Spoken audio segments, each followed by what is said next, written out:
참 예수님, 네. 우리는 출세해야지 행복하다고 생각하고, 돈이 많아야지 행복하다고 생각하고, 공부를 잘해야지 행복하다고 생각을 하는데, 제 생각에는 오히려 출세 안 하는 게 행복하고, 돈 적은 게 행복하고, 공부 못하는 게 행복할 수 있어요. 생각을 좀 바꾸세요. 우리 집에 조카 손녀가 태어났어요. 이제 3살 됐는데 그 아이랑 같이 시간을 보내면은 그야말로 너무너무 재밌어요. 또 우리 누나가 만나면은 그렇게 주책스럽지 않은 여자인데 요즘 만나면은 손녀 얘기밖에 안 해요. 손녀가 뭐 말한 거, 행동한 거, 또 우리 그 로사는 그 뱀을 참 좋아해요. 살아있는 뱀을 3살짜리가 목을 막 감고 막 뱀 만지고 도마뱀 만지고 아주 특이한 애. 그렇게 뱀을 좋아해. 만지는 걸 참 좋아하고. 그래서 이제 그 아이가 하는 행동을 3살짜리인데 무슨 주사를 맞으러 가는데 의사 선생님한테 그랬대. 나는 씩씩해서 안 운다고, 선생님. 나는 안 운다고. 근데 대개는 이제 그러고도 우는데 얘는 주사를 딱 놨는데도 하나도 안 울고 딱 맞고 난 다음에 내가 안 운다고 그러지 않았느냐고. 너무너무 아이가 참 재밌고 정말 신비하죠. 그리고 그 할머니, 할아버지, 엄마, 아빠 또 나조차도 그 아이를 만나면 너무너무 즐거워요. 여러분들도 자식을 키울 때 그런 즐거움이 있었을 거예요. 근데 언제부터 원수가 되기 시작하냐면은 공부를 하면서부터 원수가 되기 시작해. 공부를 하면서부터. 그냥 그렇게 이쁘고 귀엽고 즐겁게 뱀 만지고 그냥 쭉 자라면은 걔하고 원수 될 일이 없을 거예요. 근데 공부를 시키는 순간부터 애한테 스트레스를 주는 거예요. 독해지라고. 너 그렇게 순해서는 안 된다고. 그러니까 애들한테 스트레스를 주기 시작하는 거예요. 제가 9월 10일 날 한국에 들어왔는데 처음 접한 소식이 뭐였느냐면 부산에서 9월 1일 날 여중생 15살짜리 총 7명이 14살짜리 1년 어린 여동생을 2시간 동안 때린 거예요.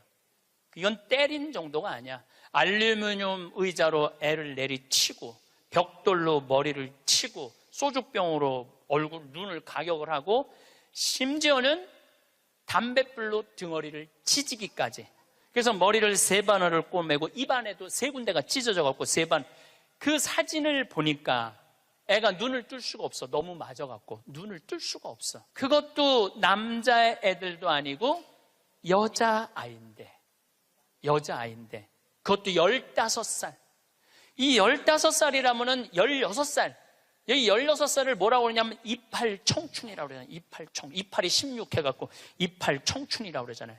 그러면 이 16살짜리 여자아이들은 로미오와 줄리엣이 16살이었어요.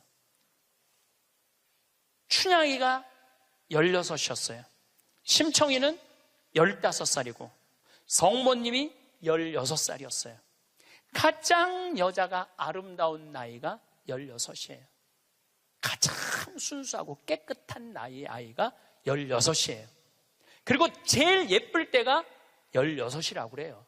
사람이 제일 여자가 제일 예쁠 때가 16이라고 그래.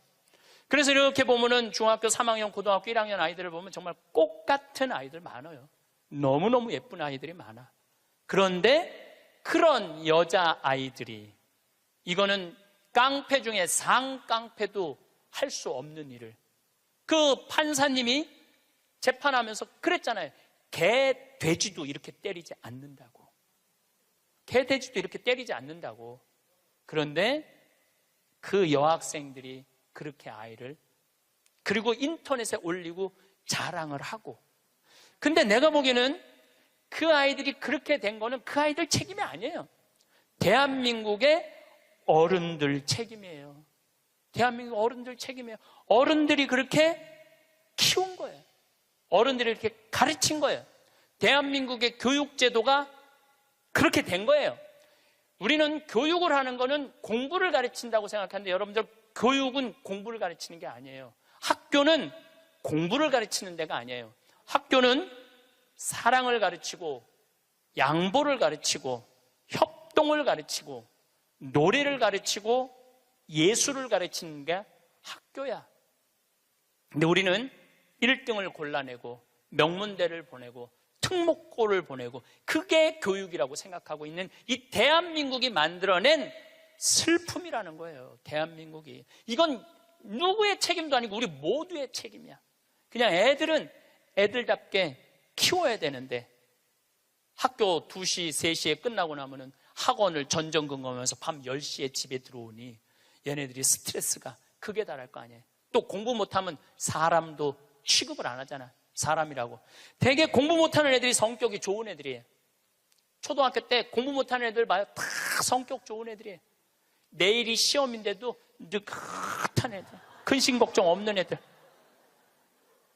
그런데 내일 시험인데도 느긋하게 컴퓨터 게임하고 텔레비 보고 있으면은 엄마가 느닷없이 이렇게 말합니다.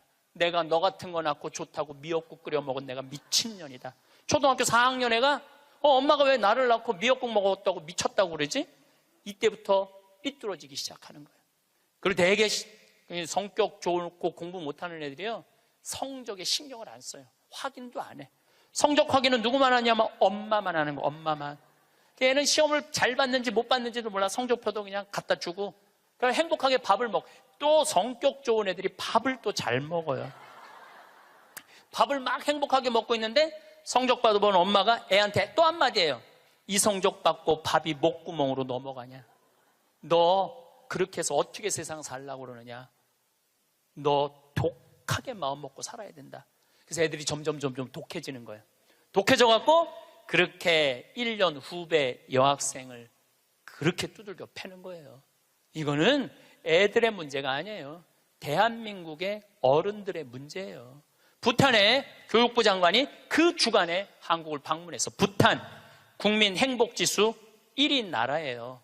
그런데 이 교육부 장관이 정말로 대한민국 사람들한테 기가 막힌 얘기를 하고 갔어요. 부탄은 학교를 1등을 골라내는 곳이 아니라고 생각한다. 우리 교육은 아이들이 학교 와서 행복하고 즐겁게 놀고 사랑하고 양보하고 배려하고 질서를 가르치는 걸 우리는 교육의 목표로 생각한다. 근데 우리는 하버드 대학을 보내야 되고 서울 대학을 보내야 되잖아요. 내가 그 얘기를 하니까 우리 후배 신부들하고 한 달에 한 번 모임이 있는데 후배 신부 하나가 그러더라고요. 신부님, 그 말 들어보니까 그래요. 어떤 아이가 엄마가 하버드대 그래갖고 애가 하버드대를 딱 합격하고 난 다음에 엄마한테 엄마 원하는 하버드대 갔어. 나 찾지 마. 그리고 사라졌대요. 아직까지 안 나타났대요. 아이가. 그러니까 하버드 대학은 누가 가고 싶었던 거야? 엄마가 가고 싶었던 거예요. 애가 가고 싶은 건 아니에요. 우리가 지금 뭔가 교육을 잘못하는 거죠. 여러분들 정말로 공부 못하면 불행할까요? 내 조카들은 그렇게 저지방 대학을 저지하겠다고 저지방 우유를 그렇게 먹었는데 다 저지방 대학교 나왔어요. 근데 우리 조카 애들은 다 행복해요. 우리 조카 애들이 제발 삼촌 방송에 우리 얘기 좀 하지 마 그랬는데도 내가 안 할 수가 없는 게 애들이 너무너무 행복해요. 우리 조카들은 내가 수원에 어머니 아버지 모시고 식사한다 그러면은요, 일주일 전에 얘기하면 100% 다 나와요. 그러니까 공부를 못하는 건 죄가 아니야. 그런데 가족 모임에 안 나오는 건 죄야. 그건 죄야. 가족 모임에 안 나오는 건 죄예요. 공부를 못하는 건 죄가 아니에요. 그럼 우리 애들이 다 저지방 대학에 졸업을 했는데 우리 애들이 지금 불행하게 사느냐? 우리 조카 애들은 6명이 다 친해요. 왜냐하면 우리 조카 애 중에 한 명만 서울대학을 나왔으면 그렇게 친하지 않을 거야. 똑같이 다 저지방 대학을 나와서 애들이 너무너무 친해. 그리고 우리 조카 애들은 직장 생활하는 애들이 한 명도 없어요. 왜냐하면 직장 생활에 이력서를 낼 만큼 스펙이 안 돼. 그래서 직장 생활하는 애들이 한 명도 없어. 그런데 돈도 잘 벌어요. 우리 누나 아들은 두 가지 일을 하는데 나한테 자세하게는 얘기는 안 해도 내가 보니까 대충 1년에 1억 이상은 버는 것 같아요. 다른 애들도 다 결혼도 잘하고 결혼 생활도 잘하고 행복하게 살아요. 얘네들은 어렸을 때 공부 딱 보고 내가 그랬어요. 우리 형제들한테 공부를 못하는 건 죄가 아니다. 죄인 취급하지 말아라. 그래서 얘네들은 학원을 다니는 애들이 거의 없어. 그리고 공부 못한다고 욕먹은 애들이 없어. 그러니까 얘네들은 지방대학을 다녀도 전혀 부끄러워하지 않아요. 욕을 먹었어야지 부끄러워할까요? 욕을 먹었어야지. 욕을 안 먹으니까. 근데 이번에 우리 형 누나가 제일 위고 큰형이 있는데 큰형 아들이 대학을 졸업했어요. 물론 직장생활 못했죠. 근데 누나 아들이 그 형 아들한테, 사촌이죠, 프란치스코와 클레멘스한테 내가 이걸 해보니까 이게 블루오션이다. 너 이거 한번 해봐라. 그리고 그 형이 보름 동안 다 시장 조사를 해주는 거야. 입지 조건까지도 다 조사를 해주고 나한테 보고를 했죠. 제가 한 5년 전부터 우리 형제들한테 우리 조카들이 이제 졸업하기 시작하는데 내가 보니까 얘네들은 직장 생활 못하고 다 장사할 것 같다. 근데 성격이 좋으니까 내가 보니까 장사해도 승산이 있을 것 같다. 그래갖고 개를 모았어. 한 달에 400만 원씩. 5년을 모았으니까 2억 5천을 모은 거죠. 우리 조카들은 내가 그랬어. 니네들 은행 들락날락 하면서 자괴감 느끼지 말아라. 니네 외삼촌 형제들이 다 돈을 모았으니까 가게 할 때 다 오픈, 다 돈 대줄 거다. 다 대줬어요. 또 얘네들 갚어. 그럼 그동안 또 대주는 거죠. 그래 얘 뭐 얼마 7,800만 원 들어간대. 다음 날 딱 내가 통장은 내가 갖고 있어요. 다른 사람이 갖고 있으면 무슨 일이 나잖아. 내가 갖고 있는 거예요. 통장 이름이 사랑의 황씨 통장이야. 사랑의 황씨 통장. 7,800만 원 딱 보냈어요. 졸업하자마자 2월 20 며칠 날 오픈을 했는데 한 달 딱 지나고 났는데 보고가 들어왔는데 한 달 동안 다 제하고 번 돈 650만 원이래. 그랬더니 또 할머니들이 그 종목이 뭐냐고 이렇게 물어보는 분들이 있어요. 자, 거기에 내가 한마디 할게요. 행복한 애가 가게를 하면은 돈을 벌어요. 불행한 애가 가게를 하면은요 망하게 돼 있어요. 종목이 문제가 아니에요. 행복한 사람이 행복하게 사는 거예요. 얘네들은 그냥 쭉 행복하게 사는 거야. 스트레스 안 받고 바보 병신 소리 안 듣고 그냥 성당 열심히 나가고 너 착하고 할머니 할아버지 공경하고 그러면 돼. 우린 욕심 없어 너한테. 쭉 행복한 애들이 행복하게 사는 거예요. 얘네들 판검사 안 돼도 난 하나도 부끄럽지도 않고 난 내 조카들이 너무너무 자랑스러워요. 열심히 살고 얼마나 좋아요. 꼭 공부를 잘해야지 행복한 거는 아니다. 그냥 성실하고 착하고 마음이 따뜻하면요 다 살아가요. 우리 생태마을에 우리 직원들이 40명이 있어요. 왔다 가는 사람이 한 100명도 넘을 거예요. 근데 제가 내린 결론은 행복하게 자란 애가 직장 생활도 잘한다야. 과거에 뭐 술을 먹거나 컴퓨터 게임에 걸렸거나 우울증에 걸렸거나 조울증에 걸렸거나 대인 기피증에 걸린 애들은 아무리 내 강의를 듣고 싶으면 우리 애 좀 맡아주세요. 내가 많이 맡았어요. 정말로 수십 명도 더 데리고 있었어. 근데 그런 이력이 있는 애들은 결국은 직장 생활을 못 하더라고요. 그런 이력이 있는 애들은 결국은 안 돼. 그러니까 결국은 애를 만들어내는 건 주위 사람이 아니야. 부모가 아이를 얼마나 아끼고 사랑하느냐, 이게 중요한 거예요. 공부가 중요한 게 아니고 출세가 중요한 게 아니고 이 세상에 와서 행복한 게 중요한 거예요. 행복한 게. 제가 이번에 애틀란타에 가서 한 집에 하루 딱 머무르고 그 다음에 호텔에서 머물렀는데 내가 너무너무 사람들을 많이 만나니까 그 집 주인 자매하고 형제가 신부님 좀 편안하게 하루 아무도 안 만나게 해드린다. 그래갖고 아무도 그 집엔 오겠다는 분들이 많았는데 초대를 안 했어. 대신 아들이 하나 있는데 아들이 미국에서 두 번째로 좋은 테크 유니버시티, 그러니까 기술 대학교인데 4학년이래. 근데 아들한테 전화를 한 거야. 우리 집에 신부님 오셨으니까 너 와서 저녁 먹고 가라, 기숙사에서. 근데 내가 1시에 이제 좀 씻고 좀 방에서 누워서 쉬고 있는데 얘가 3시에 왔어. 3시에 와갖고 엄마하고 두런두런 얘기하면서 엄마 음식 준비하는 걸 다 옆에서 돕더라고요. 고기도 굽고 6시에 밥을 먹는데 아이가 너무너무 얼굴에 순해. 아주 너무너무 순하고 깨끗하고. 근데 밥을 먹고 이야기를 두런두런하고 밥 먹고 난 다음에 끝났는데 10시까지 나하고 얘기를 하는 거예요. 색소폰을 연주를 기가 막히게 하는데 자기 연주한 것도 다 보여줘가면서 밤 10시가 되니까 엄마가 너 이제 기숙사 가라고 10시에 집에를 가더라고. 학교를. 내가 여러분들 집에 갔어. 여러분들 자녀 중에 서울대학 법대 다니는 애가 있어. 근데 내가 여러분들 집에 방문했어. 5분 신부님 오니까 너 우리 집에 와서 저녁 식사해라. 그러면 와서 3시부터 밤 10시까지 식사 같이 할 자식이 얼마나 있을까요? 내가 보기에는 거의 없어요. 왜냐하면 내가 본당 신부 때 가정 방문하면은 방에 있는데도 나오는 애가 거의 없어요. 자기 공부한다고.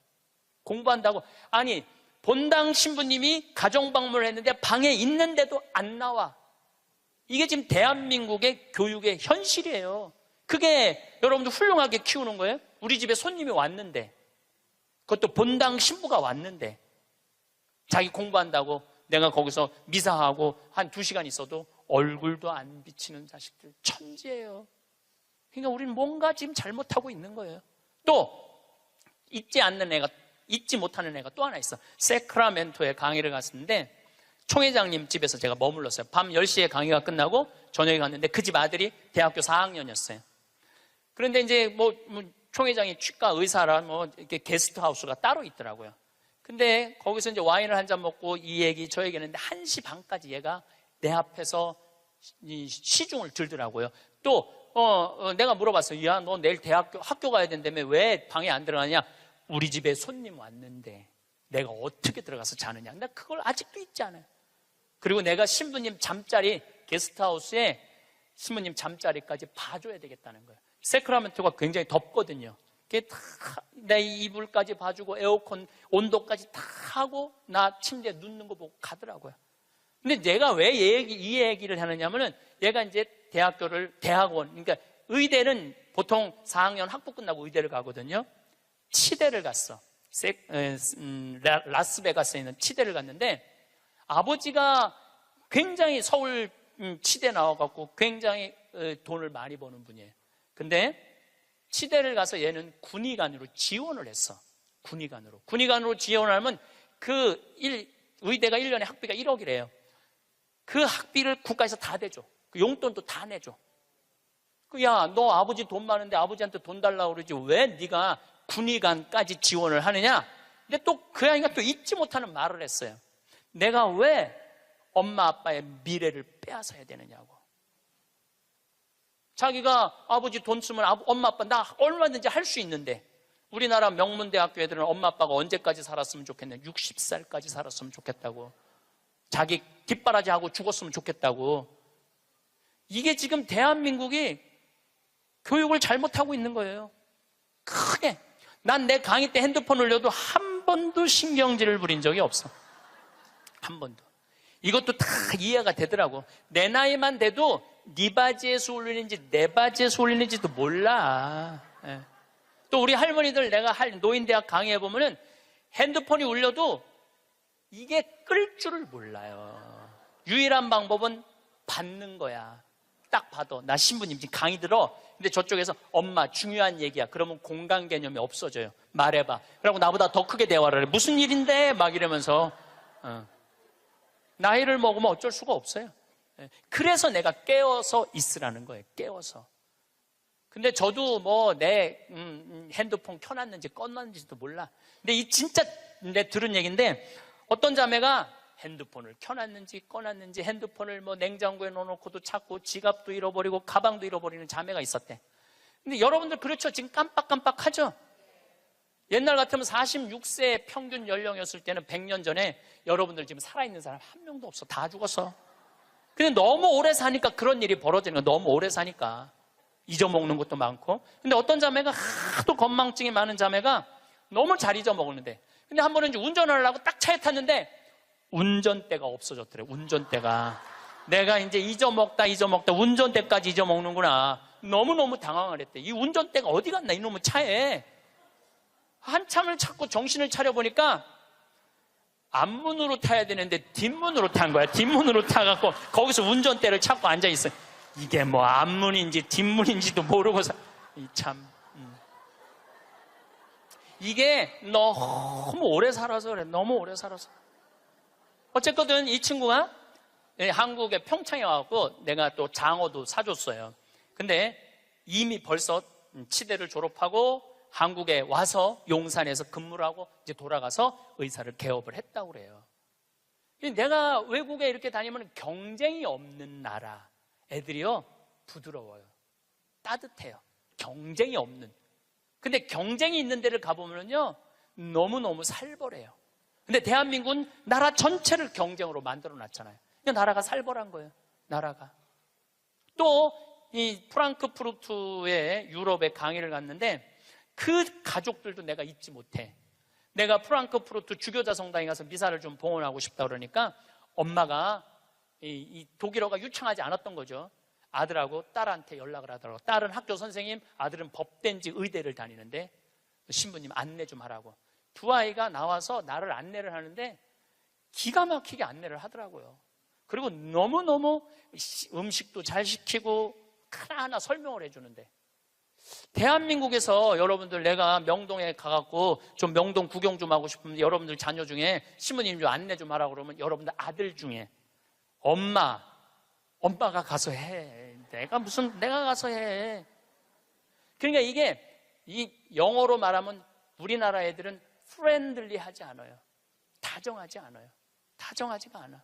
애들을 보면 굉장히 불편해. 애들이 지금 이러니 대한민국이 그런 지금 이 자기 1년 후배를 벽돌로 머리를 깨고 소주병으로 때리는 애들이 앞으로 만들어갈 세상은 어떤 세상일 것 같아요? 지금 대한민국이요 교육제도를 바꾸지. 제가 아까 1000년, 100년, 10년, 2030년, 2040년 얘기하죠. 완전히 새로운 세상이 되고 있어요. 지금 공부 잘한다고 좋은 세상은 끝났어요. 행복한 사람이 많아야지 행복한 나라가 되는 거예요. 그러니까 여러분도 행복한 나라를 가꿔야 돼요. 행복한 나라를. 나는 자연인이다 라는 프로 어때요? 보셔요? 산에 가갖고 그분들 아마 사업 망하고 건강 해치고 이런 분들이에요. 근데 그분들 물론 선택해서 가는 거겠지. 이 방송사에서 조금 조작도 있을 거예요. 그렇지만은 제가 보기에는 그 나는 자연인이다 그분들은 명예도 재산도 권력도 돈도 없는 사람들이야. 근데 그 사람들 행복해 보여? 안 행복해 보여? 행복해 보이죠? 국회의원들 지금 그 사람들 여러분 보면 행복해 보여? 안 행복해 보여? 그러니까 우리는 행복의 기준이 바뀌어야 돼. 신부님 말씀대로 성주순례도 가고 맛있는 것도 사 먹고 다 했는데 돈 다 썼는데 그때도 안 죽고 주머니에 돈 한 푼 없으면 어떻게 해요? 그때는 여러분들 어떻게 하면 되느냐면 집에 가만히 앉아 있으면 돼요. 그때는. 근데 문제는 뭐가 문제냐면은 나중에 쓰려고 지금 가만히 있는 분들이 많아요. 나중에 쓰려고. 근데 내가 이렇게 얼굴들 보니까 돈 쓸 수 있는 마지막 얼굴들이야. 나중에 어디서 나중에. 지금 안 쓰면은 나중에는 더 못 써요. 지금 안 쓰면 나중에 더 못 써요. 그러니까 지금 쓰세요. 성주순례도 가고 한국도 지난 목요일 날 우리 직원들 데리고 민둥산에를 갔었어요. 정선에. 너무너무 잘 해놨어. 내가 뭐 전 세계를 다니면서 대한민국처럼 등산 잘할 수 있도록 꾸며놓은 나라도 없어요. 대한민국처럼 등산할 수 있도록 꾸며놓은 나라도 없어요. 또 그거 끝나고 난 다음에 정선에 레일 바이크라는 걸 우리 직원들 40명하고 탔어요. 이야, 신나더라고요. 우리나라도 다닐 때가 너무너무 많아요. 그리고 여러분들이 제가 한 10년 전에 할머니들이 용돈이 5만 원 나올 때가 있었어요. 내가 그때 할머니들한테 뭐라고 그러냐면 5만 원 다 닦아 써라. 조금 있으면 10만 원 나올 거니까. 10만 원 올랐죠? 다 닦아 써라. 조금 있으면 20만 원 나올 거다. 지금 20만 원 나오죠? 다 닦아 쓰세요. 5년 후에는 최소한 60만 원, 70만 원 나와요. 5년 후에는 내가 자신 있게 얘기할 수 있어요. 그리고 그렇게 가야 되고 그렇게 가야 돼요. 그래야지 여러분들도 행복하게 살 거 아니야. 우리나라가 경제 규모가 작으면 내가 이런 말을 감히 못해요. 우리나라 경제 규모 굉장히 커요. 그리고 대기업에서 돈을 내놔야 돼요. 대기업에서 돈을 내놔야 돼요. 이번에도 삼성 3분기 실적 보고 보니까 엄청나게 벌었더라고. 아는 사람도 대한민국에 나밖에 없을 거야. 근데 쓰러질 때 재산은 12조 5,900억이었어요. 쓰러질 때 12조 5,900억. 근데 3년 5개월 만에 주식이 올라갔고 20조야. 20조. 그런데 그 20조가 무슨 의미가 있을까요? 아무 의미가 없어요. 재물은요, 내가 나눌 때 의미가 있는 거예요. 나 혼자 이걸 가지고 나 돈 많다고 자랑하는 건 아무 의미가 없어요. 그래서 인생은 여러분들, 이제는 여러분들이 자아 완성이라는 큰 숙제가 남아있어요. 이제 뭐 출세할 것도 아니고 판사 될 것도 아니고 검사 될 것도 아니고 국회의원 될 것도 아니고 대통령 될 것도 아니잖아요. 그건 또 중요한 것도 아니고 가장 중요한 거는 내가 이 세상을 충만하게 살아가고 행복하게 살아가고 확신을 가지고 살아가는 게 중요한 거예요. 그러려면 자아 안성을 하기 위해서 뭐가 필요하냐면 깨달음이 필요한 거예요. 깨달음. 깨달으려고 여기 나온 거 아니에요? 그렇죠? 오늘 많이 깨달았죠? 여러분들은 내가 봐도 훌륭한 분들이야. 훌륭한 분들이야. 예. 여러분들 정말 훌륭한 분들이에요. 여러분들 같은 마음이 많은 분들이 있으면 대한민국은 행복해요. 제가 사제로 살면서 처음에는 몰랐어요. 사제가 얼마나 위대한 일을 할 수 있는 사람인가를 몰랐어요. 그냥 신부 강론하고 미사하는 건 줄만 알았어요. 근데 지난번에 우리 평화방송에서 성서 황창현 신부와 함께 했다는 성경 여행 있죠? 예, 그거를 하면서 12번을 강의를 해서 총 24시간이지만 한 번 강의할 때마다 내가 한 사람씩 고쳐준다고 그랬어요. 병원에서. 왜냐하면 예수님 성서를 묵상하면 전부 병 고치는 거야. 여기 오신 분들도 아마 아픈 것 때문에 고통스러운 분들 많을 거예요. 그리고 이게 빨리 치유되기를 간절하게 바라는 분들 많을 거야. 근데 문제는 나는 말씀의 은사는 받았는데 치유의 은사를 못 받았어요. 난 진짜 치유의 은사가 없는 것 같아. 남들은 안수기도 하면 막 우리 오홍진 신부님 한참 젊었을 때 성령 충만했을 때 이쪽 쓰러진다면 이쪽 100명 쓰러지고 저쪽 100명 쓰러지고 그러는데 나는 25년 동안 안수기도를 그렇게 했는데도 쓰러진 사람이 한 명도 없어요. 정말로. 그리고 그게 치유 은사 있는 신부들이 있어요. 확실히 그걸 내가 느껴요. 분명히 있는 분들이 있어요. 근데 내가 이렇게 신부님 제발 그래도 안수 좀 해주세요. 그래갖고 내가 탁 손을 얹으면은 내가 느껴. 내 손에서 아무것도 안 나오는 게 느껴져. 이 아무것도 안 나오는 누르고 있는 나도 한심하고 더 한심한 건 아무것도 안 나오는데 치유하겠다고 머리 디미는 교우들이 더 불쌍한 거예요. 더 불쌍해. 미안하기도 하고 안타깝기도 하고. 그런데 12명을 수술을 해주겠다고 빈센트 병원하고 연락을 했는데 정말로 놀라운 거는 돈이 8천만 원이 들어가요. 12명 수술해 주는데 병원에서 반 부담하고 내가 반 부담하는 거니까 8천만 원이 들어가는데 그 돈이 마지막에 얼마까지 들어왔느냐면 8,150만 원까지 들어왔어. 그래갖고 내가 150만 원도 스님한테 보냈어. 신부님 8천만 원이라는데 150만 원은 왜 보냈습니까? 들어왔으니까. 돈이 들어왔으니까. 이거 가지고 과일 사서 보내고 수술한 사람들 영양제 사서 보내라고 병원에서 그 150만 원 갖고 12명한테. 그래서 몽고 사람, 아프리카 사람, 베트남 사람, 또 우리나라 있는 분들 정말 기가 막힌 분들 수술 다 해줬어요. 너무너무 좋더라고요. 아주 쑥스러우네. 내가 박수 받으려고 그러는 게 아닌데. 내가 한 게 아니에요. 내가 한 게 아니고 교우들이 보내준 거예요. 내가 한 게 아니고. 제가 뭘 깨달았느냐 하면은 내가 하지 않아도 내가 통로가 된다는 걸 깨달아서. 통로가. 그런데 더 놀라운, 이건 박수 받으려니 아니라 더 놀라운 거는 그 성경 여행에 그걸 보면서 할머니들이 돈을 보내준 거야. 할머니들이 돈을 보냈는데 그 할머니 아마 돌아가셨을 수도 있어. 전라도 광주에 있는 할머니인데 평창에 피정을 오셨어. 신부님, 저 온몸에 암이 다 퍼졌습니다. 아마 2달, 지난 6월 달에 와서 할머니가 나한테 한 얘기예요. 2달, 3달밖에 못 살 것 같습니다. 그런데 제가 나는 죽어도 신부님이 죽어가는 사람 수술해 주는 거 방송을 통해서 봤습니다. 제가 신부님 평생 모은 돈 2천만 원을 8월 며칠이면 그걸 탄대. 그걸 보내드릴 테니까 저는 죽지만은 신부님 2사람 살려달라고 돈을 보냈어. 2천만 원을 8월. 나는 이제 뭐 미국에 있었으니까 한국에 들어와 보니까 돈이 들어와 있었더라고, 할머니가. 그리고 그걸 보고 또 돈이 많이 들어왔어. 하여튼 많이 또 들어왔어. 그래갖고 수님한테 또 연락을 해갖고 수술해 주라고 그랬더니 또 8명을 또 수술을 해줬어요. 그래서 이제 다음 주 목요일 날 평화방송하고 수요일 날인가 보다. 다음 주 수요일 날 평화방송하고 전달식 돈 4천만 원이면 8명을 수술해 줄 수 있는 거. 4천만 원이면은 저는 한 푼도 안 냈어요. 저한테 박수 치지 마세요.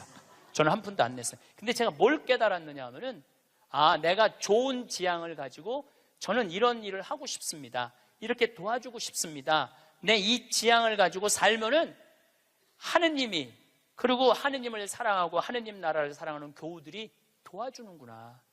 내가 심부름의 역할은 할 수 있는 거 아니냐.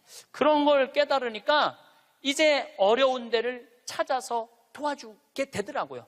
근데 놀라운 거는 이제 얼마 전에는 외방선교에서 필리핀 바기오라는 곳에서 이상원 배다라는 젊은 신부가 10년 동안 거기 농민들을 위해서 살았대. 유통 시스템을 하고 싶대. 냉동차가 있으면은 마닐라로 그 농사진 걸 보낼 수 있대. 그래서 그것도 또 5천만 원을 도와줬어요. 근데 내 돈으로 도와주는 게 아니에요. 도와주라고 보내주는 분들이 너무너무 많은 거야. 그래서 아마 다음 달에는 내가 이제 동영상을 여러분들 보면은 기가 막힐 거예요. 아프리카 잠비아에 지금 이루어지고 있는 일들을 보면은 기가 막힐 거예요. 그래서 여러분들도 내가 왜 사는지 그걸 깨달아야 돼. 내가 왜 사는 이유가 있을 거 아니에요. 그냥 살아? 내가 하다 못해. 여러분들 자식들한테도 성당 나오는 자식들한테, 성당 안 나오죠, 자식들. 여러분들은 전부 다 열심히 한 분들 아니야? 그럼 제일 고민이 뭐야? 자식 성당 나오는 거 아니야? 그렇죠? 성당 나왔으면 좋겠어. 근데 애들은 성당 나가기 싫어. 먹고 살기도 바쁘고 성당 나가면 이거 해라 저거 해라 싫어. 그래서 성당 나가기 싫은데 오래간만에 엄마네 집에 갔는데, 어머니네 집에 갔는데 80 넘은 어머니가 웃으면서 얘기해도 성당 나갈까 말까 한데, 머리는 하얗고 얼굴엔 주물이 자글자글하고 웃어도 이쁠까 말까 한데 거기다 인상을 써가면서 성당 좀 나와. 어떤 놈이 성당 나가고 싶어? 더 나가기 싫지. 근데 여러분들 그렇게 말하면 그건 성교가 아니에요. 아들이 오래간만에 오잖아요. 얘야, 내가 하느님을 믿으니까 참 행복하다. 내가 지난번에 삼성산 성제 가고 신부님 강의를 들었는데 출세하는 거 그거 부러울 큰 없다고 그러더라. 나는 우리 아들이 더 자랑스럽다. 나는 너를 보면은 너무 자식 하나 잘 얻었다고 생각한다. 나는 하느님한테 너무너무 감사하고 내가 사는 게 너무너무 기쁘다. 한마디 또 해서 신부님이 나를 얼굴을 보는 돈 쓸 수 있는 마지막 기회라고 그러더라. 그래서 내가 지난번에 냉면 가서 사 먹었는데 오장동에 가서 냉면 사면 너무 맛있더라. 나는 하느님 믿어서 너무너무 행복하다. 그리고 여러분들이 돌아가셔서 세상을 떠났어. 난 천당 갈 거다. 아들이 먹고 살기 힘들고 사는 게 지칠 때 엄마 생각하겠죠. 야, 우리 엄마가 살아생전에 그렇게 하느님 믿어서 행복하다는데 나도 하느님한테 가야지. 여러분들이 하늘나라의 증표가 될 수 있는 거예요. 그것도 나누는 거예요. 그것도. 저는 물을 볼 줄 알아요. 밑에 또 물 봐달라고 그러는 사람 또 있으면 안 되는데, 운물, 그러니까 대수층에 한 20m, 30m의 물을 봐요. 근데 한국에서는 제가 물 안 봐요. 아프리카에서, 잠비아에서는 내가 물을 봐요. 여기 물 나온다. 찍으면 딱 나와. 그거 얼마나 좋은지 몰라. 내 능력으로 여기에 우물을 팔 수 있는 자리를 찍어낼 수 있다는 게 얼마나 좋은지 몰라요. 얼마나 좋아. 그러려면 뭐를 해야 돼? 공부를 해야지. 그냥 배워야지. 내가 그래서 물 보는 책을 2권, 3권을 사서 읽었어요. 수맥 보는 방법을. 그 논문으로도 나왔더라고, 그게. 그냥 하는 게 아니라 논문으로 나왔더라고, 논문으로. 그러니까 내 차에는 항상 그 은 막대가 있어요. 그거 다 보기 쉬워요. 하나 깨달으면 하나 나눠줄 수 있잖아. 그러니까 여러분들도 공부하라는 거예요, 공부. 신부님 어떻게 공부를 해요? 이 유튜브가 대학교예요. 유튜브 안에 이 성서 강의도 다 올라와 있어. 그리고 요즘 4차 산업에 대해서 기가 막히게 교수들이 해놨더라고요. 그러니까 여러분들 공부하세요. 맨날 드라마나 그냥 맨날 네 아들이냐 내 아들이냐 뭐 이런 거 그런 거 시청하지 마시고 좋은 유튜브 공부 많이 하세요. 그리고 이렇게 피정 다니는 것도 최고의 공부야. 자, 깨달음을 얻었다면 그 다음에 하는 일은 나눔이야. 나눔. 빌 게이츠, 이 참 대단한 사람이에요. 빌 게이츠 부인이 멜린다예요. 빌 게이츠하고 워렌 버핏이 지금 자선 기금을 거의 $1,000억 모았어요. 그런데 빌 게이츠는 돈을 벌고 멜린다라는 부인은 자선 사업을 해요. 아프리카에 말라리아, 에이즈. 내가 거기 가보니까 그 재단에서 약을 보내주더라고요. 그래갖고 그 멜린다 여사가 지금 살린 사람만 70만 명을 살렸대요. 70만 명을 살렸대. 여러분들 멋있지 않아요? 그 정도 부분은 돼야죠. 그리고 빌 게이츠 하는 일이 너무너무 멋있으니까 워렌 버핏은 그 자기 재산을 빌 게이츠 재단에 다 내놨어요. 네가 정말 잘 쓴다. 그러니까 멜린다라는 부인이 너무너무. 근데 이 멜린다라는 부인은 그냥 돈을 주는 게 아니야. 아프리카에 직접 가요. 1993년에 아프리카를 전부 다 한번 돌아봐요. 그리고 그 사람들 아픔을 직접 보면서 어떻게 도와줘야 되는지를 아는 거야. 그러면서 너무너무 행복해요. 저는 아프리카 잠비아를 간 지 이제 5년이 되는데 정말 잠비아에 갔다 올 때마다 심장이 벌렁벌렁 거려요. 우리 대한민국이 할 수 있는 일은 너무나 많아요. 처음에는 의사가 3명인데 5년 만에 몇 명으로 늘어났냐면 12명으로 늘어났어요. 안과 의사, 치과 의사. 이 피부과 의사까지 오면 더 좋을 것 같아요. 왜냐하면 거긴 피부가 엉망이거든요.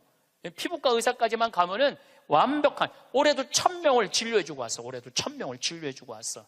그 사람들 이 백내장 안 보여. 처음에는 수술하러 오라니까 한 명도 안 왔어. 왜 안 하냐? 눈알을 빼는 줄 알고 수술하면은. 근데 이 백내장을 걷어주니까 막 춤을 추는 거예요. 그러면서 의사 선생님들이 10일이라는 시간을 내면서 가면서 사는 보람이 있다는 거예요. 깨달음이 있으면은 나눔이 있고, 나눔이 있으면은 기쁨이 있고, 기쁨이 있으면 감동이 있는 거예요. 그런데 문제는 그곳에 함께 한 분들의 이야기는 그런 얘기를 해요. 신부님, 내가 잠비아에 와서 내 인생의 가장 찬란한 시간을 보내고 있다고. 우리 인간은요, 나만을 위해서 살면 아름답지도 않고 위대하지도 않아요. 어려운 이웃을 돕고. 그런데 이 잠비아를 떠나는 사람들은 대단한 능력을 가지고 있는 사람들도 떠나지만은 평범한 아줌마들도 함께 떠나요. 올해 20명이 자원봉사자들을 모았는데 110명이 지원을 했어, 한국에서. 그 중에 90명이 떨어졌어. 90명이 떨어지면서 한다는 소리가 내 돈 내고 내가 가서 봉사하겠다는데도 떨어져야 되느냐고 그런 얘기를 하더라고요. 저는 이제 대한민국이 정말로 행복하려고 그러면은 나눠야 돼요. 대한민국이 행복하려고 그러려면은 지금 교육제도는 바뀌어야 돼요. 학교에서 등수 매기지 말아야 돼요. 학교에서 지금 고등학교 애들 음악 시간, 체육 시간 없애고 있어요. 공부해야 된다고. 내가 보니까 정신 나간 짓이에요. 아이들이 노래를 하면서 공을 차면서 사회성을 배우는 거예요. 책상에 앉아고 공부만 하잖아요. 얘네들은 아무것도 쓸데없는 애들이에요. 여러분들 공부 못하면 신부님 뭘 먹고 살아요? 지금 대한민국의 공장에 외국인 노동자가 150만 명이에요. 우리 형님도 공장을 운영하는데 외국인도 한 달에 240만 원을 줘야 된대요. 그러면은 내가 펜대 굴릴 생각 안 하고 몸으로 해갖고 여러분들 지금 공장에 가면은 천지가 돈 2, 300만 원 다 받아요. 근데 우리는 뭐만 배웠어? 공부만 배웠고 출세만 배웠고 최고 높은 자리에 올라가는 것만 배웠어. 공장에서 일하는 건 용납을 할 수가 없는 거야. 자존심 상해서. 그래서 명문대학교 나온 애들 50%가 취직이 안 된 애들이 집에서 놀고 있는 거야. 누구 거 빼먹고 살아? 엄마 아빠 미래를 빼먹고 살고 있는 거예요. 엄마 아빠 미래를. 근데 이게 왜 그러냐면 대한민국이 잘못 키워서 그래요. 잘못 키워서.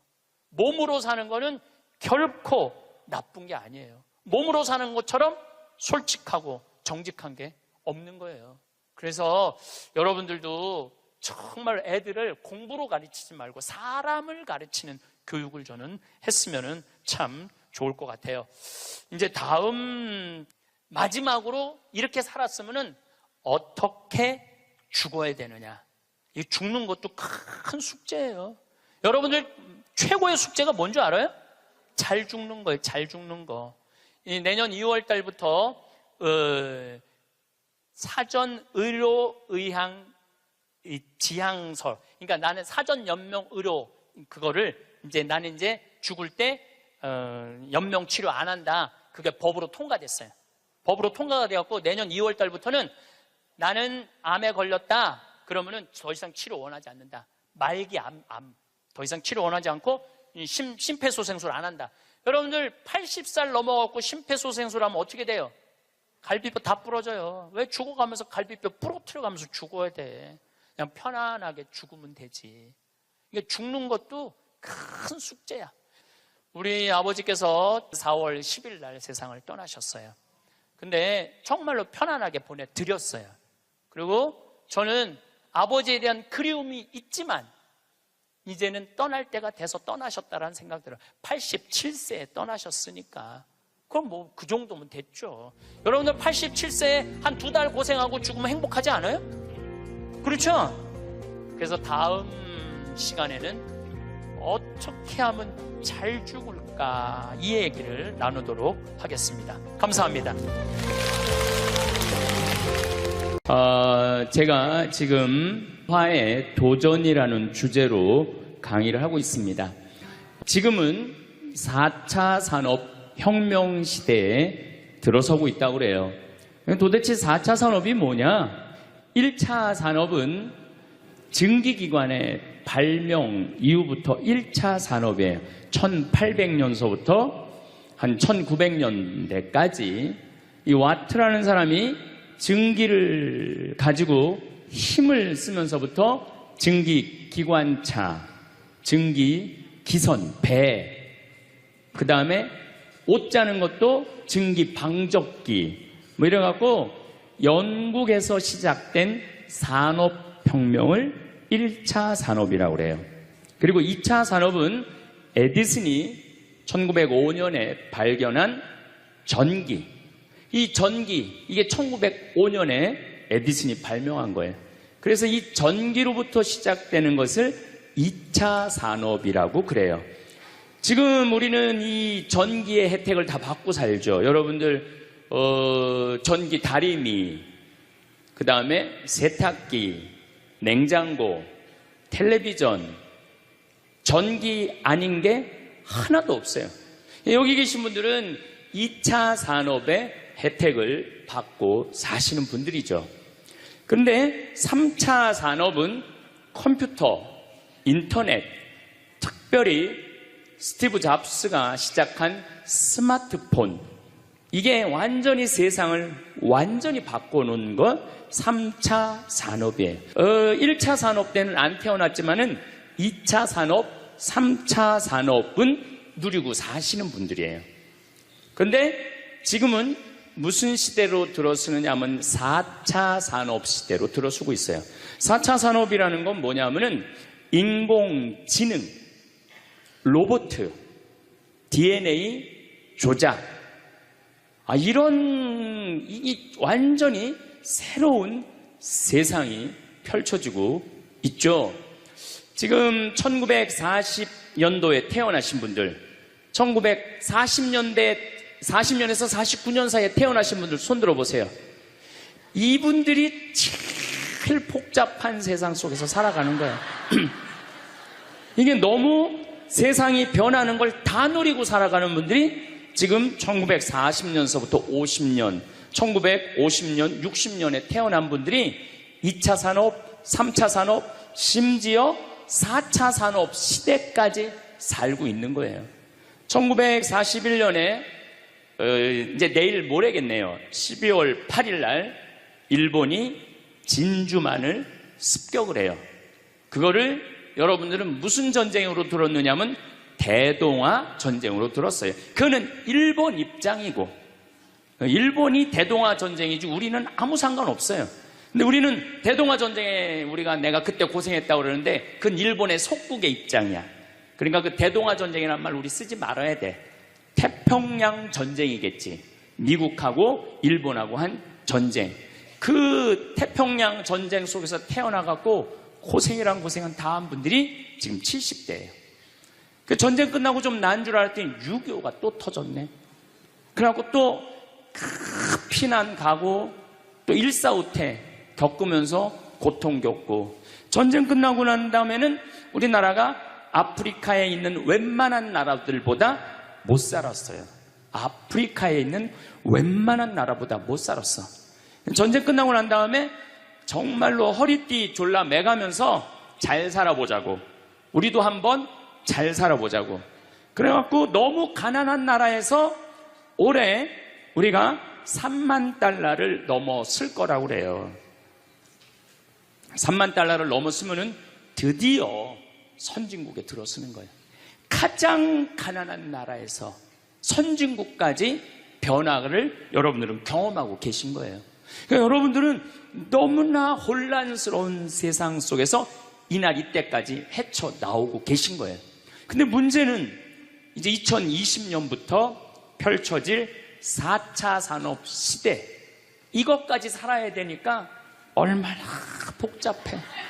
이것까지 살아야 되니까 그냥 중간에 살다가 죽으면은 이 꼴 저 꼴 안 보고 그냥 좋은데, 아니 안 죽으면서 지금 70대 후반 되신 분들 앞으로 보통 20년 정도 더 사실 거예요. 70년대 후반 되신 분들. 근데 60대 되신 분들은 120살까지 거의 살 거예요. 지금 60대 되신 분들은. 그리고 재수없는 60대들은 200살까지 살 거예요. 200살까지. 재수없는 60대들은. 그 이야기를 제가 오늘 하려고 그러는 거예요. 자, 제가 한 10년 전에 평화방송에 이런 강의를 했었어요. 아마 또 평화방송에서 계속 틀어주니까 그 내용이 나올 거예요. 10년 전에 한 얘기예요. 앞으로 2020년이 되기 시작하면은 인간은 세 종류로 나눠질 것이다. DNA 조작 인간. 이제 DNA를 조작할 수가 있어요. 우리가 눈을 밝게 할 수도 있고, 귀를 잘 들리게 할 수도 있고, 근육이 완전히 이 아놀드 슈왈거네처럼 근육이 막 이렇게 튀어나오게 할 수도 있어요. 운동 안 해도 DNA 조작 인간. 옛날에는 DNA를 한번 내가 DNA가 어떤지 검사하려고 그러면은 2억 내지 3억이 들었어. 그런데 지금은 내 DNA를 검사하는데 얼마면 검사할 수 있냐면 5만 원이면 검사할 수 있어요. 5만 원이면. 세상이 엄청 변한 거예요. 그래서 이제는 지금 태어나는 아이들은 이제 아파서 병원 가는 일은 거의 없을 거예요. 미리 병원에서 전화를 해요. 너 요때쯤 심장마비가 올 DNA가 있다. 와서 고쳐라. 그럼 DNA 조작만 하면 심장마비가 넘어가는 거예요. 그러니까 안젤리나 졸리라는 미국의 영화 배우가 있어요. 2010년에 유방을 잘랐어요. 왜냐하면 DNA 검사를 해보니까 언니도 그렇고 엄마도 그렇고 유방암이 있는 거야. 본인도 유방암에 걸릴 확률이 있는 거야. 그러니까 미리 병을 예방을 하는 시대가 오는 거예요. 그게 DNA 조작 인간이에요. 근데 우리 교회는 그런 걸 절대 허락하지 않죠. 절대 허락하지 않는데 절대 현대인들은 할 거라는 거예요. 그 다음에 두 번째 인간은 어떤 인간이냐면 사이버 인간, 기계 인간이에요. 인공지능 로봇 인간. 그래갖고 이 인공지능 로봇 인간이 나오면은 안 그래도 1940년서부터 지금까지 복잡다단한 세상을 살아왔는데 이제 로봇하고 같이 살게 되는 세상이 이제 곧 되는 거죠.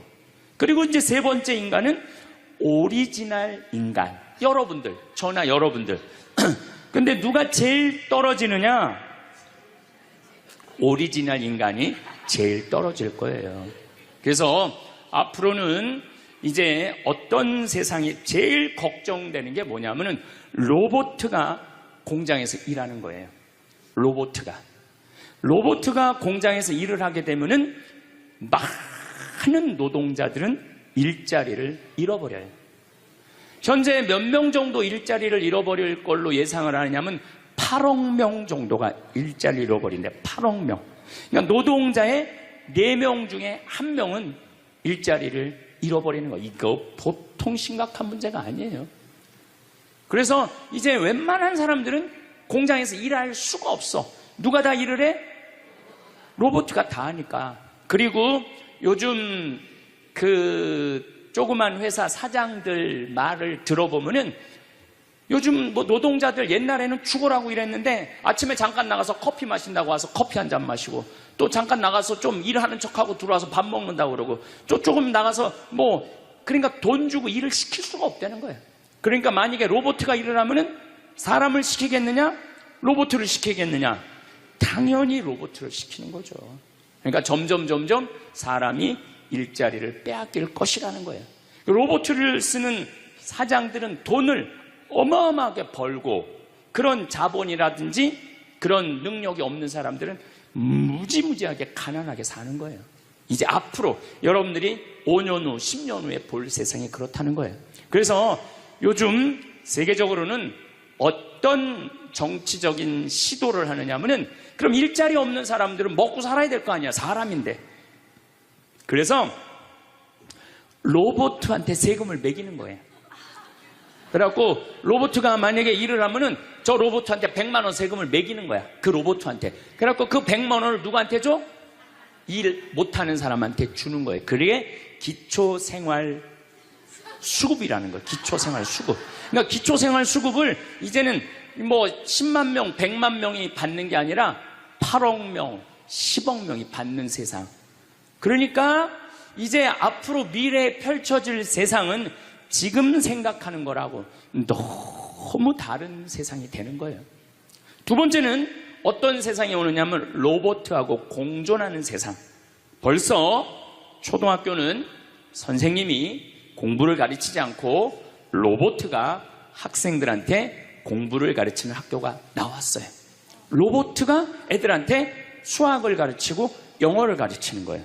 발음도 훨씬 좋고, 그리고 이 로봇의 장점은 뭐냐면은 차별하지 않아. 로봇은 얘가 뭐 부잣집 아들이든지 얘가 공부를 못하든지 잘하든지 차별하지 않는 거예요. 그리고 웬만한 선생님보다 훨씬 잘 가르친다는 거예요. 그러니까 이제는 로봇가 교사가 되는 그런 시대가 온 거예요. 또 이제는 앞으로는 무슨 세상이 될 거냐면 어린아이들 돌보는 보모가 누가 돌보느냐면 로봇가 돌보는 거예요. 나 동화책 읽어줘. 그럼 엄마는 나 바빠, 짜증나, 아이 너 잠이나 자, 이런데 보모 로봇은 나 동화책 읽어주면 아주 부드러운 소리로 짜증 한번 안 부리고. 그러니까 애가 엄마를 좋아하는 것보다는 누구를 더 좋아해? 로봇 보모를 더 좋아하는 거야. 나 엄마 필요 없다고. 이거 정말 우스갯소리가 아니라요, 진짜 벌어질 일이에요. 또 이제 로봇은 아내가 중풍이 걸렸어. 그래서 움직이질 못해. 그럼 누가 병간호를 운동을 도와주느냐면 로봇가 도와줘요. 근데 이 로봇은 완전히, 제가 지난번 강의 때도 얘기했지만은 이제 섹스 로봇가 나온다고 그랬죠. 록시라고 5가지를 고를 수 있다고 그래요. 피부색, 키, 성격 이런 걸 고를 수가 있대. 그러니까 까칠한 여자, 부드러운 여자. 뭐 내가 까칠한 여자 좋아하면 성격 까칠한 로봇을 고르면 되는 거야. 근데 문제는 아내가 아파. 남편은 나가서 돈 벌어야 돼. 그래서 로봇을 하나 도우미 로봇을 했어. 근데 이 로봇은 아내를 너무 따뜻하게 해주는 거야. 그러니까 아내는 자꾸 남편한테 실망하는 거야. 자기 힘들다고 들어가서 자고. 근데 로봇은 나 좀 주물러 달라 그러면 언제든지 와서 주물러 주잖아요. 그러니까 남편한테 당신 나 필요 없다고, 나 이혼하고 싶다고. 그러니까 로봇하고 사람하고 혼동하는 세상이 오는 거예요. 로봇하고 사람하고. 그리고 더욱 2040년이 되면은 이 로봇가 감정까지 느껴. 사랑까지 할 수 있다는 거예요. 사랑까지. 아내 역할을 다 할 수 있는 세상이 온다는 거예요. 저 신부님 너무 앞서 나가는 거 아니야. 앞서 나가는 거 아니에요. 지금 미래 과학자들은 다 그런 세상이 온다고. 근데 이게 먼 미래가 아니라 바로 코앞에 와 있다는 거예요. 바로 코앞에 와 있다는 거예요. 3D 프린터기로 콩팥 만들 수 있어요. 간 만들 수 있어요. 요즘 시도하는 건 심장까지 만들어 갖고, 이제 앞으로는 이제 여러분들이 이제 한 90살쯤 되면은 85살쯤 돼도 그럴지 몰라. 생일날 아버지 이번 생일에 아버지 간 좀 갈아드릴게요. 그래갖고 간 갈아주고, 내년에는 심장 갈아드릴게요. 심장 갈아주고. 그런 세상이 올 가능성이 굉장히 많아요. 그럴 세상이. 참 이게 오래 사는 게 2045년까지만 살면은 안 죽는다는 거예요. 2045년. 그러니까 내가 80살까지만 나도 살면 어떻게든지 버티면은 안 죽을 수 있다는 거. 80살까지만. 앞으로 펼쳐질 세상에 가장 걱정스러운 게 뭐냐면은 수명 연장이에요. 수명 연장. 여기 계신 분들 중에 아까도 말씀드렸지만은 100살, 120살, 정말로 재수 없으면은 200살까지 살 수 있는 분들이 많습니다. 실질적으로 많아요. 근데 여러분들 오래 사는 거 좋을까요? 내가 많은 분들이 오래 살기를 원해요. 안 죽는 걸 원해요. 근데 내가 만약에 앞으로 뭐 길게 안 보고 딱 120살까지 산다고 보면 내가 앞으로 67년 정도 더 살면은 120살 되거든요. 67년. 근데 내가 앞으로 67년 동안 사는 동안 불면증이 있어. 매일 밤마다 잠이 안 와. 67년 동안. 그 여러분들 좋을 것 같아요? 내가 정말로 마음 안에 미움이 너무너무 꽉 차 있어. 67년 동안 계속 미움 속에서 살아. 분노가 꽉 있어. 67년 동안 분노 속에서 항상 좌절감을 맛보고 있어. 우울하고 있어. 내가 우울해. 또 좋으래. 어떨 땐 좋을 땐 너무 좋고 싫을 땐 너무 싫고, 그렇게 막 up and down 그러면서 앞으로 50년 60년 사는 거 좋아요? 그렇게 성숙함이 없이 살 거면 그냥 지금 죽는 게 나아. 지금 죽는 게 나아요. 내가 앞으로 60년 동안 살면서 매일매일 감동하고 매일매일 행복하고 매일매일 감사하고 매일매일 사랑한다면은 앞으로 60년 사는 거 괜찮겠죠. 그런데 60년 내내 잠도 못 자고 미움 속에서, 자식들 원망 속에서, 외로움 속에서, 배신 속에서, 불행 속에서 오래 사는 거 좋아요? 적당한 나이에 죽는 거 내가 보기엔 그 축복이에요. 그래서 여러분들은 이제 나는 이 복잡한 세상 속에서 사는 것도 중요하지만 어떻게 죽을 거냐, 이 시나리오를 잘 준비해야 돼요. 난 어떻게 죽을 거냐. 나는 생일날 애가 심장 갈아준다면 나 그거 필요 없다. 내 생일 선물로 그 심장 필요 없다. 그냥 나는 하느님이 주신 생명, 그 수명 그대로 살다가 그냥 행복하게 떠날 거다. 그런 마음이 중요해요. 근데 우리가 성숙하지 못하면은 그냥 무조건 안 죽으려고만 용을 쓰는 거예요. 또 하늘나라에 대한 희망이 없는 사람들이 안 죽으려고 그러는 거예요. 아니 지금 있는 것보다 하늘나라 올라가면 훨씬 행복하면은 안 죽을 이유가 뭐 있어? 죽으면 되지. 그냥 사는 날까지 즐겁게 살다가 죽는 날 즐겁게 죽으면 되는 거예요. 이 훈련이 꼭 필요해요. 여러분들 이게 뭐 요즘 알고리즘 그러는데 그건 다 제쳐두고 내가 인생의 설계가 필요해. 나는 몇 살까지 살다가 더 이상 치료받지 않고 암이 걸리면은 안 갈고, 그냥 안 갈고, 간 안 갈고, 신장 안 갈고, 췌장 안 갈고 그냥 하느님 품으로 간다는 생각이 아주 중요하다는 거예요. 제가 보기에는 한 87세까지 살다가 죽는 게 제일 좋은 것 같아. 87세. 아주 딱 좋은 나이가 87세예요. 죽기 딱 좋은 나이가 87세 같아. 그거 넘었으면은 정말 안 보이고 안 들리고 불편해요. 그래서 87세까지 건강하게 살다가 행복하게 떠나는 그런 마음가짐이 제 생각에 참 중요한 것 같아요. 사실 지난 2017년 4월 10일 날 우리 아버지께서 세상을 떠나셨어요. 올해 떠나신 거죠. 우리 아버지는 평생 쌍시옷 소리를 한 번도 하신 적이 없어요. 예, 아버지 입에서 욕을 들어봤던 적이 없어요. 쌍시옷 소리를 한 번도 들어본 적이 없어요. 내 자식을 키울 때 매질 한 번 하시지 않으셨어요.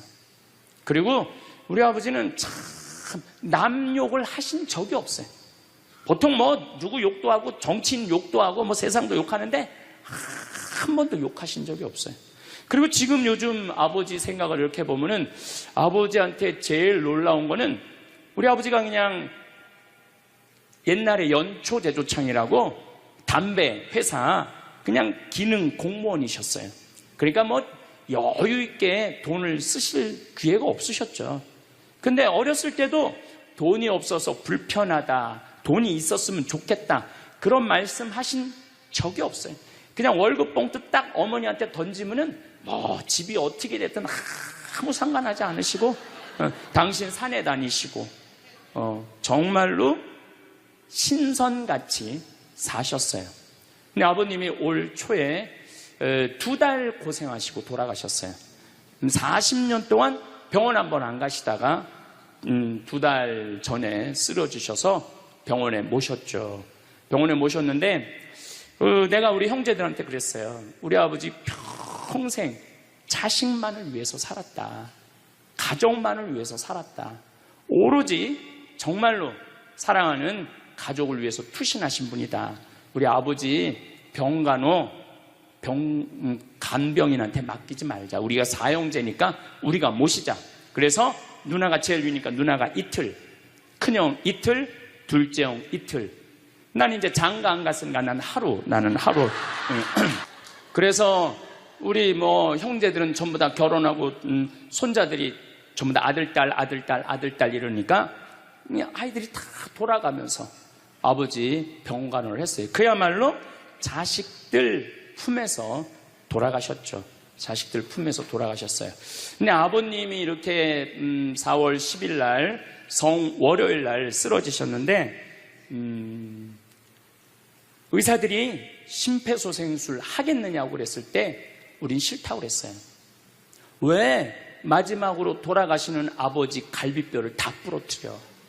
그 정도 쓰러졌으면은 87세에 그 정도 병이시면은 이제 돌아가실 때예요. 근데 많은 경우 돌아가실 때 심폐소생술 하게 돼 있어요. 근데 우리는 원하지 않았어요. 4자식 다. 그리고 아버님이 이 골수염이라는 이 병을 앓으셨는데 좀 많이 아프신 병이에요. 마지막에. 그래서 내가 아버지 원도 한도 없이 마약 놔드렸어요. 모르핀. 왜 죽기 전에 아프면서 죽어야 돼? 마약. 그래서 조금만 아픈 기미만 보이면은 간호사한테 가갖고 마약 놔달라고, 모르핀 놔달라고. 여러분들 죽기 전에 하느님이 인간한테 준 최고의 선물이 뭔지 아세요? 마약이에요. 마약. 그래서 호스피스 병동에서 아플 때 진통제 놔드리는 거, 마지막 효도는 마약 많이 놔드리는 거예요. 그래서 우리 아버지 돌아가시기 전에 원도 한도 없이 마약 하고 가셨어요. 원도 한도 없이. 네. 그 조금의 고통을 덜어주는 게 내가 보기에는 효도라는 생각이 들더라고요. 아버지 이렇게 쓰러졌을 때 생명 유지장치 하겠느냐고 의사들이 얘기를 하더라고요. 우리는 아무도 원하지 않았어요. 그냥 아버님 편안하게 보내드리고 싶다고. 왜?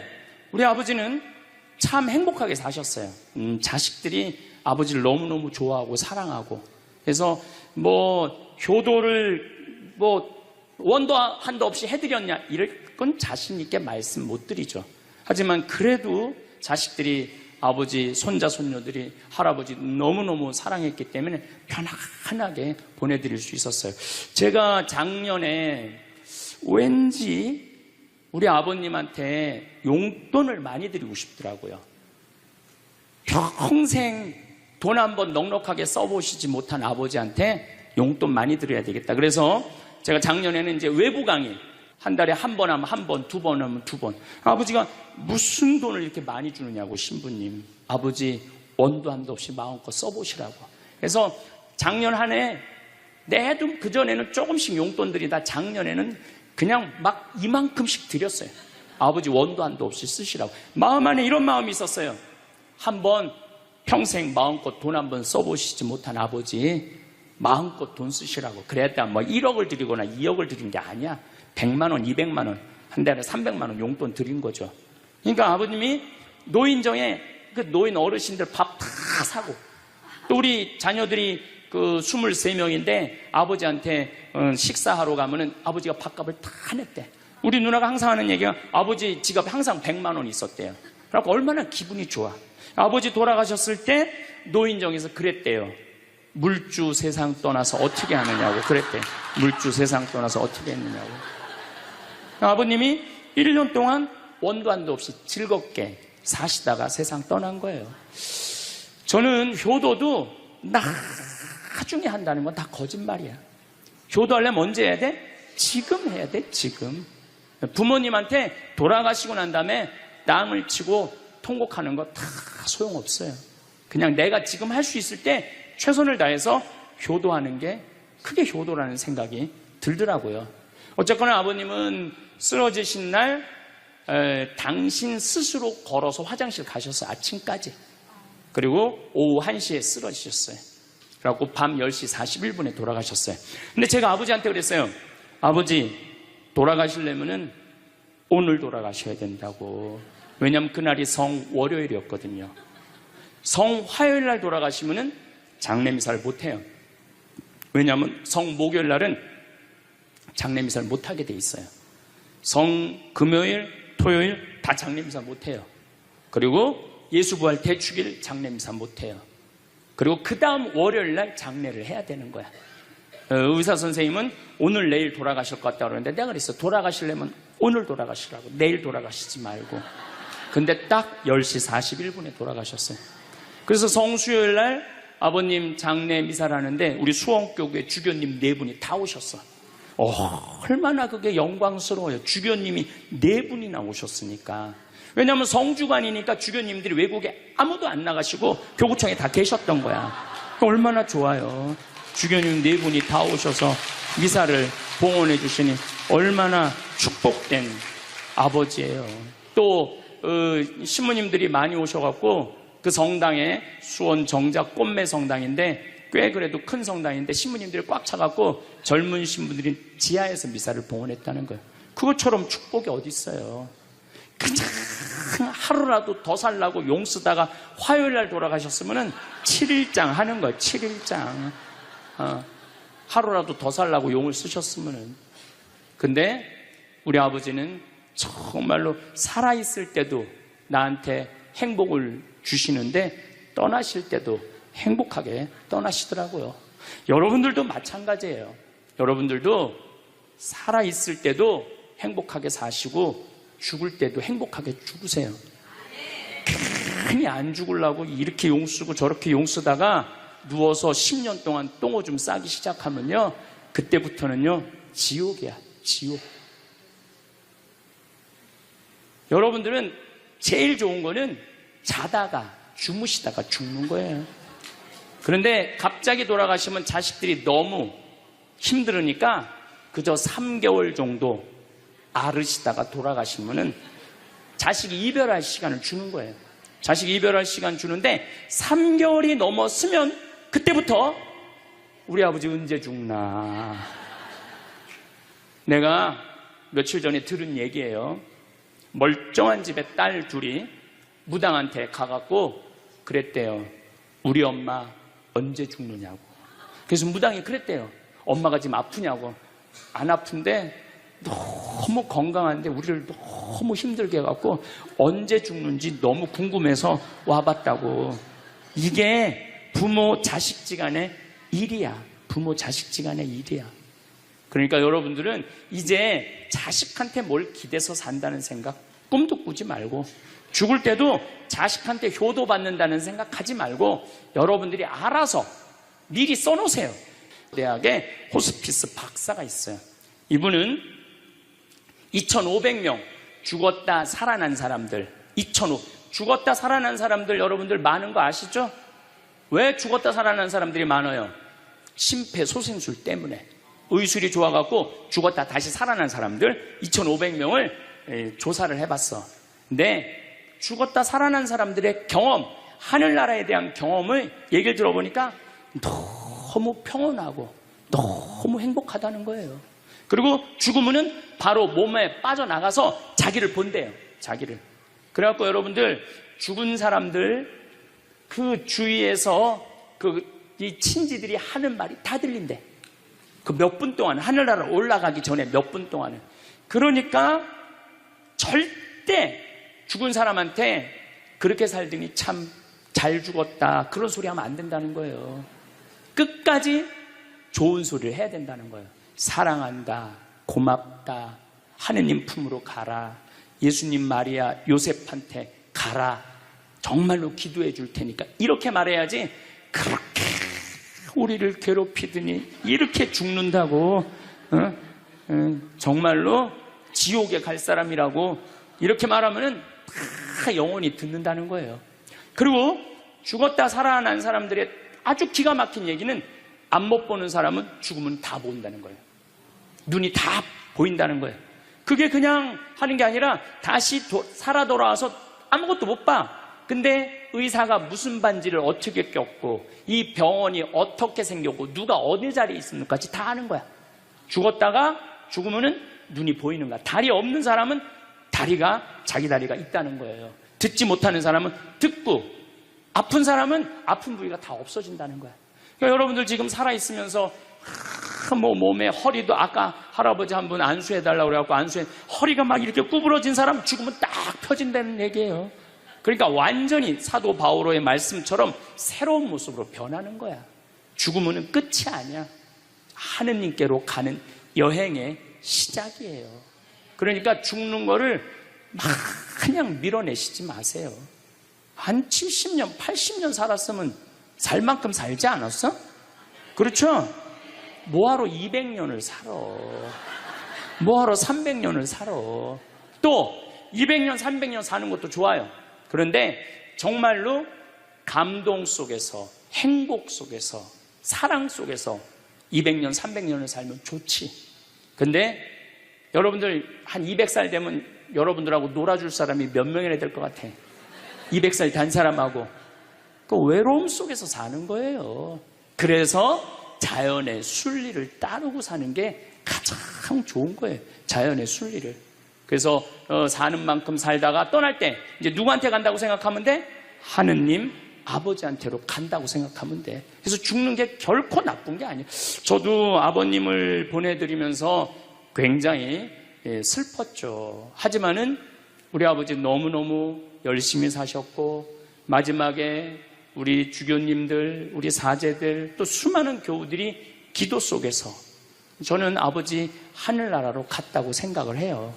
또 아버지는 살아생전에 고향이 경상도 함양인데 어머니가 이미 가묘를 다 해놨어, 고향에다가. 근데 아버지는 고향에 가기 싫다는 거예요. 어머니는 고향에 가고 싶고, 죽으면은. 그래서 아버지는 나는 고향에 안 가. 어머니 왜 안 가냐고. 그 고향에 그 좋은 산소 써놓고 약간 맨날 두 분이 간다 안 간다 그러시더라고요. 난 그 얘기를 들을 때마다 참 웃기더라고요. 왜 웃기냐면은 갔다가 모셔다가 묻는 건 우린데 본인이 간다고 가고 안 간다고 안 가. 우리가 모시는 대로 가는 거지. 근데 작년에 아버님이 굉장히 건강하셨어요. 올해 쓰러지시기 전에. 근데 아버님 말씀이 제 귀를 울리더라고요. 그래서 우리 천주교 수원교구 안성 천주교 공원묘원에 갔어요. 가고 우리 후배 신부님한테 제일 좋은 자리를 좀 봐줘라. 딱 갔는데 정말로 산소 자리가 좋더라고요. 그냥 양지 바른데 앞에 우리 아버지가 참 파란 걸 좋아하셨는데 그 아버님 내가 산소 자리 본데 앞에 파란 골프장이 쫙 보여. 얼마나 좋은지. 그래갖고 아무도 몰래, 우리 가족 아무도 몰래 내가 예약을 해놨어요. 그리고 아버님 돌아가셨을 때 안성 천주교 공원묘 모셨죠. 아버님이 왜 고향에 가기 싫어하셨느냐면은 우리 큰할아버지, 둘째 할아버지가, 셋째 할아버지까지 있었는데 큰할아버지가 딸만 6을 낳았어요. 둘째 할아버지는 아들을 3을 낳았는데 둘째 할아버지 첫째 아들이 우리 아버지야. 근데 1930년, 우리 아버지가 30년생이시니까 87세니까 그때는요 장손집에 아들이 없으면 8살 이전에 큰아버지 집에 가서 양자로 자라야 돼. 아버지는 그랬던 거예요. 그래서 친어머니 아버지 밑에서 못 자라셨어. 그래 고향이 싫은 거야. 그래서 난 고향에 안 간다고. 근데 제 생각에는 그 아버님의 마음을 헤아려 주는 게 난 예의라는 생각이 들더라고요. 그래서 아버님 원하는 대로 안성에 모셨는데 얼마나 좋은지 몰라요. 어제도 갔다 왔어요. 그냥 오며 가며 가는 길에, 강의 가는 길에 한번 가서 뵙고, 우리 아버님 마지막까지 담배를 피셨어요. 그것 때문에 돌아가신 거지만은, 그래갖고 어제도 담배 한 대 탁 물려드렸어요. 피시라고. 갈 때마다 담배를 한 대씩 물려드리세요. 무슨 얘기냐면 부모하고 자식은 살아서도 좋고 죽어서도 좋아야 돼. 그런데 부모님이 10년 동안 똥오줌 싸고 치매 걸려갖고 지겨워. 부모님 찾아오지도 않았어. 그래갖고 부모님이 돌아가셨어. 그럼 자식이 땅을 치고 불효한 것에 대해서 울면서 통곡해. 그리고 돌아가셨는데도 부모님 먼 데다 모셔놔갖고 1년에 한 번, 2년에 한 번 가고, 살아서도 안 좋고 죽어서도 안 좋은 거예요. 그러니까 여러분들은 살아서도 좋고 죽어서도 좋은 부모 자식 관계를 유지하려면 죽음에 대해서 생각을 많이 하셔야 돼. 죽음에 대해서. 근데 이제 아버님 돌아가셨는데 딱 화요일 하루 장례를 했는데 조문객들이 얼마나 많이 왔는지 밥을 7번을 했대요. 보통 장례 밥 1번 한대. 근데 밥을 7번 했대. 우리 형님 둘도 나만 활동을 많이 하는 게 아니라 형님 둘도 어마어마하게 친구가 많더라고 보니까. 우리 누님도 그렇고. 그러니까 그냥 1000명 이상이 조문객이 왔으니까 조의금도 굉장히 많이 들어왔다는 얘기죠. 조의금도. 근데 내가 그 조의금을 싹 모아서 평창으로 갖고 왔어요. 우리 형제들은 조의금을 구경도 못했어요. 제가 왜 그걸 싹 모아서 갖고 왔느냐 하면은 내가 본당 신부 때 장례 식장에 교우들 초상 남은 가면은 상주가 안 나와. 왜 안 나오냐 그랬더니 저기 지금 방에 들어가고 조의금 갖고 싸운다는 거야. 네가 더 가질 거냐 내가 더 가질 거냐. 여러분들, 저는 우리 지금 대한민국이 이 변화, 제가 변화의 도전이라는 주제로 강의를 하지만 이 변화되는 세상에 생각을 바꿔야 돼요. 이제 지금 기업의 0.3%가 우리나라 총이익의 50%를 갖고 있대요. 그러면 그 0.3% 되는 대기업가들이 다 가난한 사람을 위해서, 나라를 위해서 세금을 내놔야 돼요. 이 시대는 이제 로봇가 자리 다 뺏어가고 사이버 인간이 다 뺏어가고 우리는 어떻게 살아, 인간은. 그래서 이 정치가 중요한 거예요. 21세기는. 그래서 그런 사람들 다 뺏어서 직장 생활 못하는 사람들한테 기초생활급 줘야 돼. 또 직장 생활 안 하는 사람들은 사람이 일을 안 하면요 행복하지 않은 거예요. 일을 안 하면. 여기 계신 분들 혹시 불면증 걸리신 분들 있죠? 제가 불면증 치료법 알려드릴게요. 어떻게 하면 잠을 잘 오느냐면 아침 6시에 일어나. 그래갖고 아침 기도해. 아침 기도, 부모를 위한 기도, 나라를 위한 기도, 자녀를 위한 기도 다 해. 그리고 정성스럽게 이불 개고 세수, 머리도 다 드라이기 쓰지 말고 수건으로 다 말려 머리도. 그리고 밥 정성스럽고 해 먹고, 목욕탕도 가갖고 묵직이도 5단 있는 힘 땀 다 빼고, 그리고 발차기도 하고, 목욕탕 안에서 제일 좋은 거라는 거예요. 그리고 산책하고 미사 참여하고 성서 쓰고 정성스럽게 행동을 하세요. 설거지도 정성스럽게 하고. 그러면은 저녁 8시만 되면 기절해서 자요. 여러분들이 하루 생활이 정성스럽지 않기 때문에 잠을 못 자는 거예요. 기절해서 자요.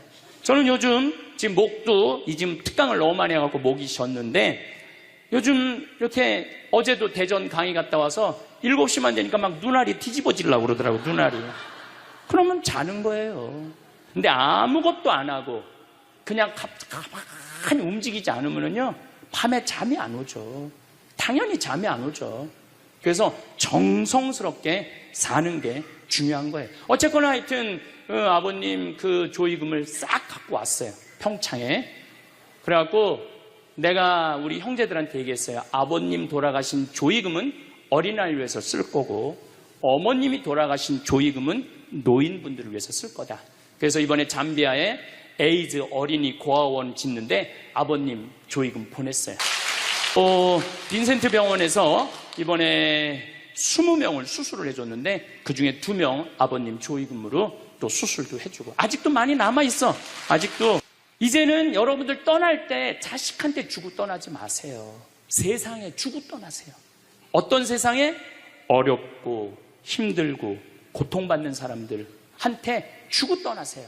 그리고 미국이나 유럽은 보통 할머니들이 다 나 조의금 어디다 보내라, 어느 수도원에 보내라, 어느 고아원에 보내라, 어느 장애시설에 보내라, 다 그런다는 거예요. 대한민국 사람들만 죽을 때까지 이기적으로 죽는 거예요. 살아서도 이기적으로 살고 죽을 때도 이기적으로 죽는 거예요. 그래서 하여튼 우리 형제들은 조의금 구경도 못했어. 대신 내가 우리 형제들한테 보내준 선물이 있어요. 조의금 명단은 다 보내줬어. 타이프 쳐갖고. 갚아야 될 거 아니야. 갚아야 될 거 아니야. 되게 죽은 사람들의 경험을 들어보면은, 내가 이 키블러 로스라는 이분 책을 요즘 계속 읽고 있는데, 기가 막힌 거는 딸이 죽었어. 근데 다시 살아났어. 근데 이 딸이 아빠 엄마한테 얘기하는 거. 엄마 아빠 내가 죽었는데 오빠가 나를 너무 행복하게 기다리고 있어. 그래서 그 오빠랑 놀았는데 너무너무 행복했어. 근데 이 엄마 아빠는 너무너무 놀란 거예요. 왜 놀랐느냐 하면은 이 아이가 태어나기 전에 오빠가 죽어갖고 단 한 번도 오빠 얘기를 한 적이 없거든. 근데 죽어서 그 오빠가 기다리고 있는 거예요. 그러니까 이 기가 막힌 노릇 아니에요. 또 이런 경우도 있었다고 그래요. 어떤 경우가 있었느냐면은 교통사고가 났어. 여동생, 오빠, 아빠가 했는데 오빠하고 아빠는 죽은 거야. 이 여동생은 다 기절한 상태에서 죽었는지 안 죽었는지 확인할 길이 없잖아요. 근데 다시 죽었다고 생각하고 병원에 가서 살아났어.